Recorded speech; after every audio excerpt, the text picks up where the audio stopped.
Imagine this for a moment. The year is 2023, the battlefield is Kyiv, and the stakes are higher than ever. President Biden turns to President Zelensky. What will you do if Russia attacks Ukraine with everything they've got? Zelensky, unwavering, responds, "We will fight back with aircraft and missiles." Biden, pressing further, "What if you don't have those weapons?" Zelensky's answer is as clear as it is bold, "Then we will fight with tanks." Biden, still skeptical, asks, "And what if there are no tanks either? What will you do then?" Zelensky, staring him down, replies with one simple, chilling question, "Are you my friend or a friend of Russia?" This conversation is not just about war strategy, it's a window into the very real crisis that Ukraine faces, and the role of foreign military aid in that struggle. But the question remains, how effective is that aid? And is it enough to turn the tide? The question of foreign military aid to Ukraine is not just about sending weapons across the border. It's a complex geopolitical gamble.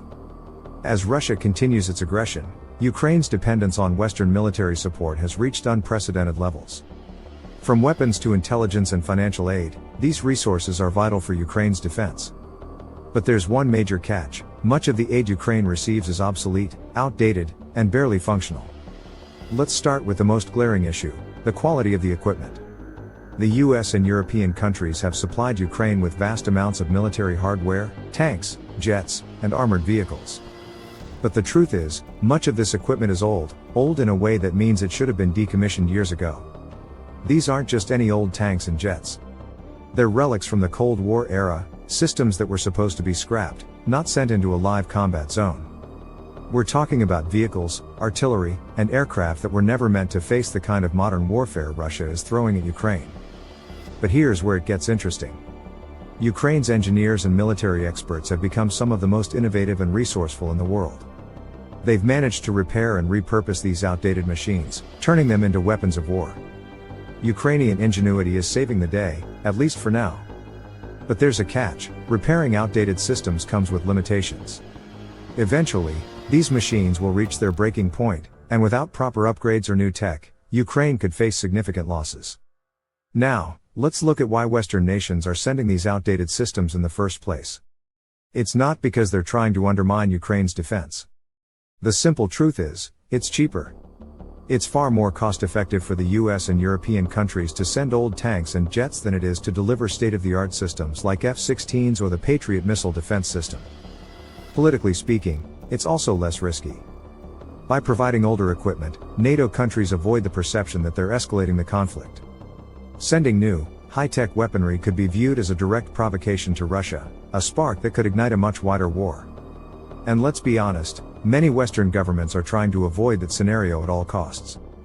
But there's a much bigger question that needs to be addressed. Is this strategic calculus short-sighted? Is sending outdated equipment just a way to appear helpful while actually offering little to win the war? Let's zoom out for a moment. Ukraine may be fighting for its survival, but the rest of Europe is also at risk. Russia has already made its intentions clear: it isn't stopping with Ukraine. Plans have been uncovered. Russia is preparing to strike the Baltic states of Estonia, Latvia, and Lithuania. Thousands of Russian troops are already on standby. Finland's strategic importance is well known to Moscow, and in the event that Russia successfully overwhelms Ukraine, these countries could very well be next in line. Here's where the stakes skyrocket. The United States and the European Union have already poured billions into supporting Ukraine, but if Russia moves into Finland and the Baltics, those same billions will seem like a drop in the ocean. NATO, which is already overstretched, will be forced to confront Russia on multiple fronts. The cost of defending Europe could be much higher for the US and NATO than the cost of supporting Ukraine, yet many Americans argue about the burden of paying taxes to help a country at war. So, let's pause and think about this. What do you think? Is the West doing enough to deter Russia, or is the failure to supply Ukraine with cutting-edge technology just postponing the inevitable? Let me know in the comments below. And if you haven't already, hit that subscribe button for more videos where we dive into the geopolitics that shape our world today. Now, let's talk about the big-ticket items: the F-16 fighter jets, the Patriot missile defense systems, and drones. These are the weapons that Ukraine is desperately asking for. And for good reason. Ukraine's air defense capabilities are among the weakest in Europe, and Russia's air superiority has been one of the main advantages they've had throughout this war. The US and NATO have been hesitant to deliver these advanced systems. Why? Some say it's because of the risk of provoking Russia, while others argue it's about keeping NATO's actions restrained, keeping the war limited to Ukraine alone. But if Ukraine had these systems in place, the course of the war could be radically different. With F-16s, Ukraine could target Russian positions more effectively from the sky. With Patriot missiles, they could defend against incoming Russian strikes. And drones could help with surveillance and pinpoint strikes on Russian infrastructure, giving Ukraine a real chance to take the initiative. But time is running out. Can the West afford to keep dragging its feet? So where do we go from here? NATO, the US, and the EU will face an even harder decision if Russia begins its next phase of aggression.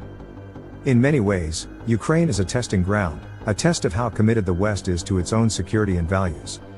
If Ukraine falls, NATO will have to deal with a much larger problem.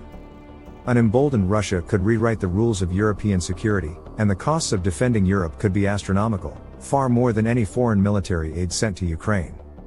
Here's the final question for you: is foreign military aid to Ukraine just a temporary solution, or will the West need to make a much larger commitment to secure its future?